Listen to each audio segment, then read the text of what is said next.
ทุกคนครับตอนนี้ผมเลิกเรียนแล้วตอนนี้สิ่งที่สำคัญคือตอนนี้ผมอยู่บนรถและตอนนี้ฝนตกเดี๋ยวจะให้ทุกคนได้เห็นภัยรอบๆบรรยากาศรอบๆนะครับนี่ครับตอนนี้ผมอยู่บนรถอยู่แล้วทีนี้ฝนตกตอนนี้ก็จะแบบว่าน่าเบื่อ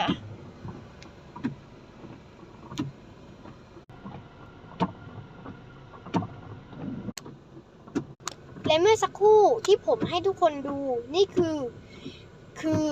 ที่รวมทั้งหมดสำหรับตอนที่ผมฝนตกและอยู่บนรถถ้าใครอยากดูคลิปอะไรใหม่ๆก็อย่าลืมกดไลค์กดแชร์กด Subscribe เพื่อเป็นกำลังใจให้ผมสามารถถ่ายคลิปด้วยนะครับสวัสดีครับ